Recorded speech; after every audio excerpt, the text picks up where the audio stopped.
Wana Official. Halo semuanya, sudah siap untuk melanjutkan kisah menyeramkan dari mereka terus mengikuti dari rumah ke rumah? Ini adalah bagian ketiga dari cerita mistis yang sudah membuat banyak dari kita bergidik ngeri. Di part ini, kehadiran mereka semakin terasa, jejak ketakutan semakin nyata, dan tak ada tempat aman untuk bersembunyi. Dalam episode kali ini, kita akan menyelami lebih dalam misteri yang mengelilingi entitas misterius yang terus mengikuti setiap langkah. Bagaimana nasib para penghuni rumah? Bisakah mereka menemukan cara untuk menghindar dari bayangan gelap yang terus menghantui? Jangan lewatkan setiap detik dari kisah ini dan siapkan nyali kalian untuk menghadapi teror yang semakin mencekam. Pasang headphone, matikan lampu, dan bersiaplah untuk merasakan ketakutan yang tak terlupakan. Jangan lupa untuk like, subscribe, dan nyalakan lonceng notifikasi agar kalian tidak ketinggalan cerita-cerita mistis lainnya dari Wana Official. Selamat menikmati dan semoga kalian tetap aman dari mereka yang terus mengikuti. Selamat mendengarkan.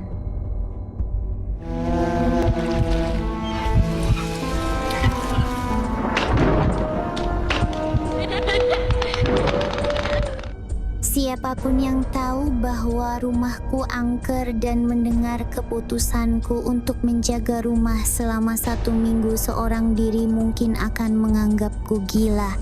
Namun itulah kenyataannya yang terjadi saat itu. Sudah kubilang sejak awal, kalau aku ini mungkin tergolong anak yang paling pemberani di keluargaku. Sesungguhnya tidak seberani yang kalian pikirkan. Ayah memberiku uang 250.000 untuk uang pegangan selama ditinggal seminggu di rumah. Sekardus mie instan dan 1 kilo telur ayam juga sudah tersedia di dapur untuk bahan persediaan makanan jika aku sedang malas membeli makanan di luar. Karena di kamarku hanya terdapat kipas angin, ceiling fan. Ayah menyarankan agar aku tidur di kamarnya saja selama keluarga pergi mudik. Kamar tidurku adalah satu-satunya kamar yang tidak menggunakan pendingin ruangan AC di rumah itu. Boleh juga, pikirku. Mereka berangkat pagi-pagi buta. Setelah berpamitan, aku pun kembali masuk ke dalam rumah. Kupindahkan semua buku pelajaran dan perlengkapan lainnya yang biasa kugunakan sehari-hari dari kamarku ke kamar orang tuaku. Subuh itu tak nampak ada yang aneh. Mungkin karena sebenarnya mataku juga masih setengah mengantuk saat itu. Sesudahnya, aku kembali melanjutkan tidur di kamar orang tua. Hari itu, aku bangun siang, belum ada kabar bahwa keluargaku telah sampai di tujuannya. Aku membuka pintu depan agar bagian dalam rumah mendapat penerangan tambahan dari sinar matahari, lalu pergi mandi di kamar mandi di dalam kamar tidur orang tuaku. Setelahnya, aku pun pergi ke dapur untuk memasak mie instan karena perut mulai merasa lapar. Masih belum ada yang aneh. Walau dalam hati sebenarnya ada perasaan takut, aku bertingkah pura-pura santai dan berani agar mereka tidak berniat mengusiliku. Oh iya, di dapur ini ada sebuah lorong yang ujungnya berbatasan dengan tembok kamar tidur orang tuaku. Lorong itu cukup panjang dan begitu gelap karena tidak ada penerangan di sana. Di bagian tengah lorong ada tempat mencuci piring yang dilengkapi keran kitchen sink, tapi karena rusak jadi tidak pernah digunakan. Sedangkan di ujung lorong tidak ada apapun. Aku kembali ke kamar orang tuaku untuk menikmati mie instan sambil menonton TV. Saat itu, aku juga sedang libur kuliah panjang sehingga bisa sepanjang hari di dalam rumah setiap harinya. Dari siang hingga malam, aku Aku hanya berbaring di atas kasur sambil nonton TV dan sesekali berselancar ke dunia maya dengan HP-ku. Tentu aku juga tak melupakan mandi di sore hari. Ketika ada tukang mie tek-tek yang melintas di depan rumah, aku langsung keluar untuk membelinya sebagai lauk makan malam. Sama sekali tidak ada yang aneh di rumah sepanjang hari itu. Dan aku berharap semoga keadaan seperti itu terus berlangsung hingga keluargaku kembali ke rumah lagi pada minggu depan. Sesaat sebelum tidur, aku berdoa selama 1 jam seperti biasa. Malam itu, aku dapat tidur dengan cepat dan nyenyak. Hari kedua menjaga rumah seorang diri. Aku bangun lebih pagi dan segera mandi karena hari ini aku dan teman-teman dekatku berencana untuk pergi berwisata ke Taman Buah Mekarsari. Jam 9 pagi kami sudah harus berkumpul di rumah seorang teman untuk berangkat beriringan dari sana. Setelah kupastikan seluruh keadaan rumah dalam keadaan aman, aku pun mengunci pintu dan pergi ke rumah temanku pada pukul 8:30 pagi. Kami berangkat bersama dalam rombongan beberapa buah motor dan menghabiskan waktu hingga sore di tempat wisata itu. Sekembalinya aku ke rumah, hari mulai menjelang malam. Bodohnya, pagi tadi sebelum berangkat, aku lupa membiarkan seluruh lampu-lampu di rumahku menyala. Jadilah aku harus masuk ke dalam rumah yang gelap gulita tersebut untuk menyalakan lampu di seluruh bagian rumah. Lampu pertama yang harus aku nyalakan adalah lampu teras. Ini tak sulit karena letak tombolnya tepat di bagian tembok sebelah kanan. Begitu aku mulai membuka pintu depan dan masuk ke dalamnya. Berbekal sedikit penerangan dari teras, aku juga berhasil menyalakan lampu ruang tamu yang tombolnya berada di dekat TV dan juga lampu kamar mandi di dekat ruang tamu tersebut. Aku kembali ke depan ruang tamu dan masuk ke dalam kamar tidur orang tuaku. Belum sempat lampu kunyalakan, tiba-tiba TV yang berada di atas lemari itu menyala sendiri. Anehnya, ia menyala dengan volume yang amat keras dan tampilan layarnya hanya berupa bintik hitam dan putih gambar semut. Kira-kira seperti itulah bunyi yang sangat mengagetkan itu kudengar. Aku langsung buru-buru menyalakan lampu kamar dan bersamaan dengan itu, TV pun kembali mati dengan sendirinya. Saat itu aku menganggap kalau itu hanyalah gangguan arus listrik yang menyebabkan TV-ku menyala sendiri. Kemudian kunyalakan lampu kamar mandi di dalam kamar tidur orang tuaku, lalu juga lampu kamar tidurku yang tombolnya berada di tembok luar kamar. Setelahnya, aku kembali berjalan menuju ruang makan dan dapur untuk menyalakan lampu di sana. Tidak ada lampu dari ruang lainnya, manapun yang membantu memberikan penerangan ke area di bagian belakang rumah ini. Gelap, benar-benar gelap. Tombol lampu ada di tembok bagian tengah di antara ruang makan dan dapur. Pelan-pelan aku menyusuri ruangan itu sambil tanganku meraba ke sana kemari agar tidak menubruk apapun. Di saat jantungku juga sedang berdesir karena takut, tiba-tiba kurasakan ada sebuah tangan yang menepuk punggungku. Begitu nyata hingga dapat kurasakan beberapa jarinya. Tubuhku langsung kaku ketakutan. Ingin kutolehkan kepala pun saat itu sedang gelap gulita. Ingin kutanya, siapa? Pun sebenarnya aku tak mau mendengar jawaban apapun di saat aku merasa memang sedang sendirian di dalam rumah itu. Akhirnya aku putuskan untuk kembali melangkah walaupun saat itu kaki terasa amat berat. Lampu ruang makan pun berhasil kunyalakan dan aku segera menoleh ke tempat di mana aku merasakan tepukan tadi. Namun tidak ada seorang pun di atas sana. Karena nyaliku sudah terlanjur ciut, aku memutuskan untuk tidak menyalakan lampu-lampu di lantai atas. Aku kembali ke kamar tidur orang tuaku dengan melewati ruang tamu setelah sebelumnya menggembok pintu pagar dan mengunci pintu depan rumah. Aku mengunci kedua pintu di dalam kamar tidur itu karena ketakutan. Kuputuskan untuk segera tidur tanpa mandi, namun kusempatkan untuk mengganti pakaian. Di saat aku berdoa menjelang tidur, samar-samar aku mendengar suara tangisan perempuan dari jendela di kamar itu. Sama seperti suara tangisan yang biasa ku dengar dari jendela di kamarku yang mengarah ke teras.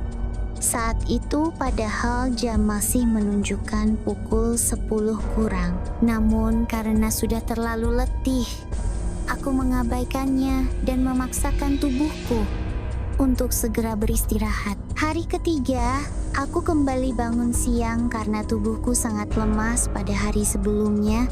Pegal-pegal kurasakan ketika berusaha beranjak dari tempat tidur untuk mandi. Namun setelah mandi, pegalnya sedikit berkurang. Aku ke dapur untuk memasak mie instan. Kulihat beberapa buah telur telah jatuh dan pecah di lantai. Telur lainnya masih utuh di dalam kantong plastik yang tergeletak aman di atas meja makan. Mungkin ulah tikus, pikirku positif. Walau aku tahu kalau tidak mungkin itu ulah tikus. Kantong plastiknya masih tergeletak dengan rapi. Kalau memang tikus yang menjatuhkan telur-telur tersebut, tentunya kantong plastiknya sudah berantakan. Tak apalah, aku tak mau ambil pusing saat itu. Setelah ku bersihkan, aku pun menggoreng telur dan membuat mie instan untuk makan siang. Siang hingga sore, aku hanya bermalas-malasan di atas kasur sambil membaca buku pelajaran karena akan ada serangkaian tes ketika aku kembali masuk kuliah nanti. Ketika hari makin gelap, aku menyalakan semua lampu di rumah seperti biasa. Tidak ada gangguan saat itu. Aku kembali ke kamar dan pergi mandi. Setelahnya, aku kembali melanjutkan bacaan. Saking seriusnya belajar, aku tak menyadari kalau malam semakin larut. Jendela kamar orang tuaku ditimpuk kerikil. Kusibakan Gordon untuk mengintip namun kosong di luar sana. Aku kembali belajar walau konsentrasiku terganggu dengan kejadian barusan. Di saat aku sedang kembali fokus, tiba-tiba TV kembali menyala sendiri dengan volume yang sangat keras dan gambar semut. Jika volume 10 sampai 12 adalah standar normal untuk volume TV di ruangan itu, mungkin yang ku dengar saat itu adalah volume 20 sampai 30. Sangat keras hingga aku pun langsung terperanjat dan refleks melempar buku yang sedang kubaca. Tak sampai 5 detik, TV itu kembali mati dengan sendirinya. Aku mencoba untuk mengecek TV dengan kembali menyalakannya. Karena remote tidak kunjung kutemukan, kunyalakan TV dengan menekan tombol yang ada pada bagian bawahnya dengan agak ketakutan. TV menyala dengan volume normal dan gambar siaran TV yang juga tidak ada masalah. Aku coba untuk mengganti siaran dari satu saluran ke saluran lainnya, juga tidak ada masalah. Akhirnya TV kembali kumatikan dan aku mengirim SMS pada ibuku untuk menanyakan perihal TV tersebut. Ibu memberitahu kalau ia tidak pernah mengalami kejadian seperti itu. Tiba-tiba lagi, aku mendengar ada seseorang yang sedang mandi di dalam kamar mandi. Di dalam kamar itu yang pintunya tengah tertutup. Suara gayung yang beradu dengan keramik, juga suara siraman air langsung memompa jantungku. Aku langsung mengadukan hal itu pada ibuku lagi, dan beliau menyuruhku untuk mengecek ke dalam kamar mandi. Aku tak punya cukup nyali untuk melakukannya. Setelah saling terus mengirimkan SMS, ibu bilang bahwa mereka akan kembali ke rumah lebih cepat dari jadwal semula.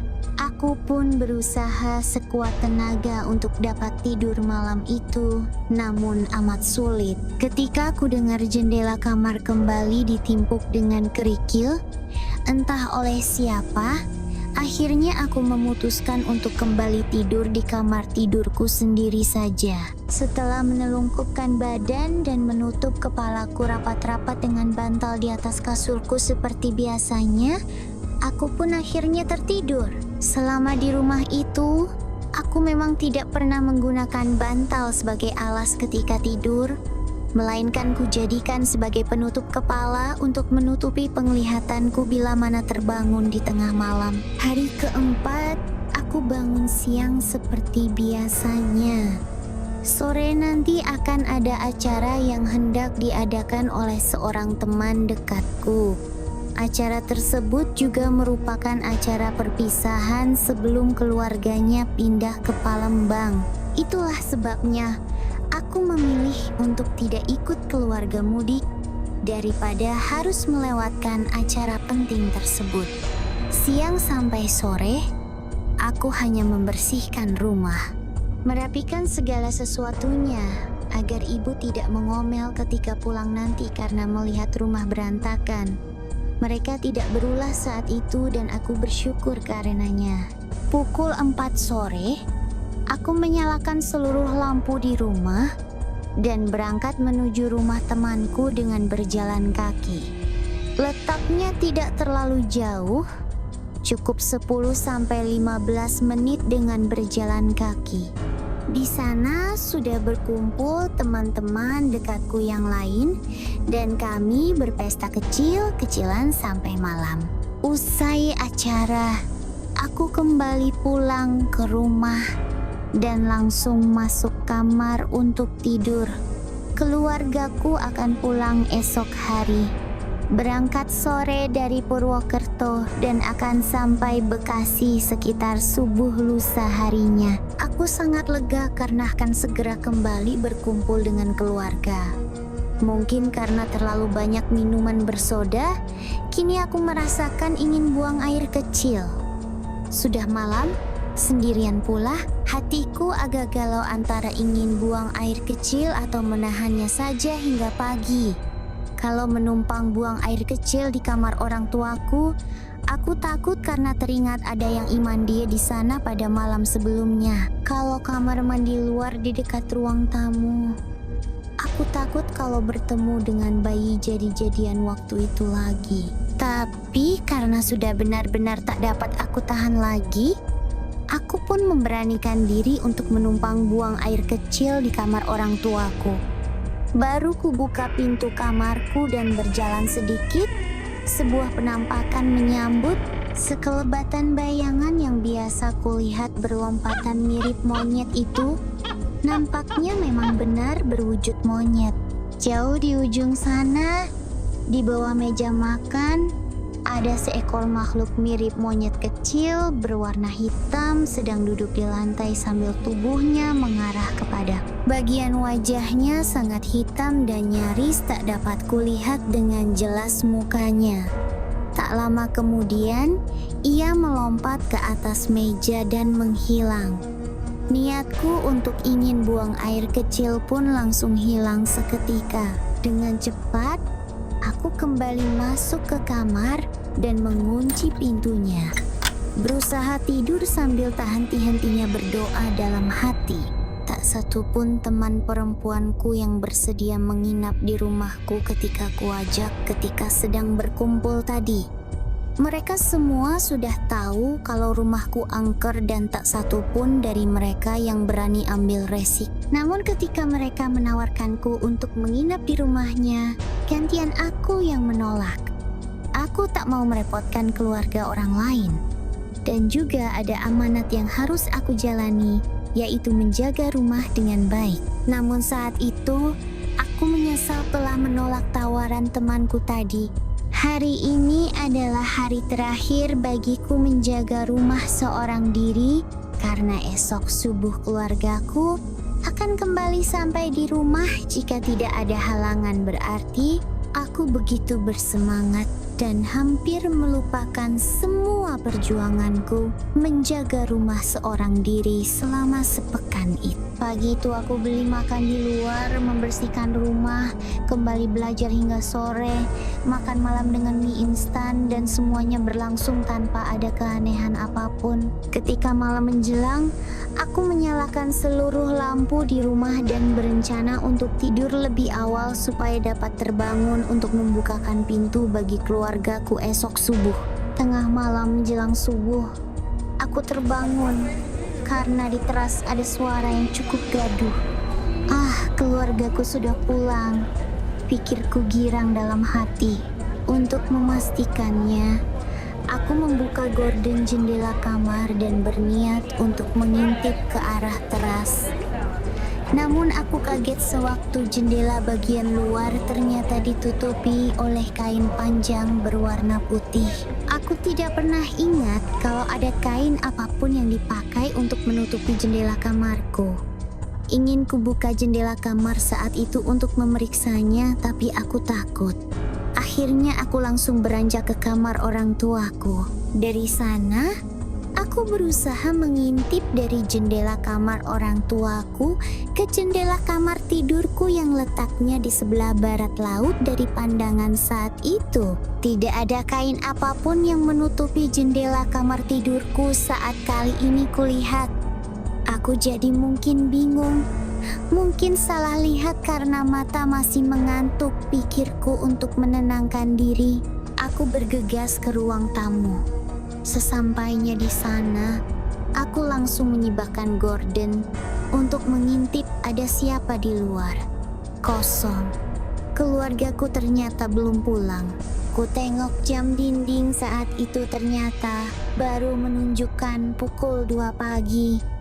Karena merasa haus dan botol air minum yang kusimpan di dalam kamar pun sudah habis airnya, aku pun pergi menuju kulkas yang ada di dapur. Letak kulkas ini tepat di depan lorong kosong. Aku mengambil gelas dari rak piring lalu membuka kulkas untuk menuangkan air minum ke dalam gelas kosong tadi. Sewaktu aku sedang menuangkan air, tiba-tiba tengkuku merasa merinding. Aku merasa seperti ada yang sedang mengawasiku dari belakang. Aku menoleh ke ujung lorong yang gelap di belakangku namun tidak melihat apapun di sana. Aku meneguk air minum dan meletakkan kembali botol ke dalam kulkas lalu menutupnya. Tetap saja aku merasa seperti sedang diperhatikan. Setelah puas minum, aku membalikkan sedikit tubuhku dan berniat untuk kembali ke kamar. Sesaat sebelum melangkahkan kaki, aku kembali menoleh ke ujung lorong itu dan melihat penampakan paling mengerikan yang pernah aku lihat selama ini. Sebuah sosok hitam mirip bayangan setinggi orang dewasa namun sedikit lebih tinggi lagi sedang berdiri di pojok lorong yang gelap itu. Yang membuatku sangat ketakutan adalah karena makhluk itu sedang melambai-lambaikan tangannya ke arahku. Seakan ingin menyapa, gelas terjatuh dari genggamanku dan menggelinding ke lantai. Tidak pecah karena yang aku ambil saat itu adalah gelas plastik. Aku berlari sekencang mungkin ke dalam kamar. Kaki kananku sempat terantuk anak tangga dan berdarah karena tepian kuku jempolnya menancap ke dalam daging. Di dalam kamar, aku terus berdoa sambil meringis kesakitan. Tak henti-hentinya aku berdoa sampai akhirnya keluargaku benar-benar pulang. Aku hampir menangis ketika menyambut kedatangan mereka karena begitu senangnya. Saat itu sekitar jam 4 kurang. Tanpa peduli mereka masih lelah karena perjalanan jauh atau tidak, aku menceritakan semua pengalaman aneh yang kualami selama menunggu rumah, terutama kejadian mistis terakhir yang aku alami tadi. Aku menceritakan sosok makhluk yang kulihat tadi dan mati-matian berusaha membuat mereka percaya. Ibu percaya dan berkata kalau nanti sore akan mencari seorang pintar lainnya untuk menyudahi semua keanehan ini, sementara komentar ayah hanya singkat. Jadi makhluk di lorong itu masih berani muncul lagi ya? Lagi? Aku kebingungan. Terima kasih sudah menonton. Jangan lupa untuk like, komen, dan subscribe channel Wana Official. Nyalakan notifikasi agar kamu tidak ketinggalan video seram lainnya. Sampai jumpa di petualangan menyeramkan berikutnya. Apabila ada cerita yang ingin disampaikan, silahkan tulis di kolom komentar. Ha ha ha ha!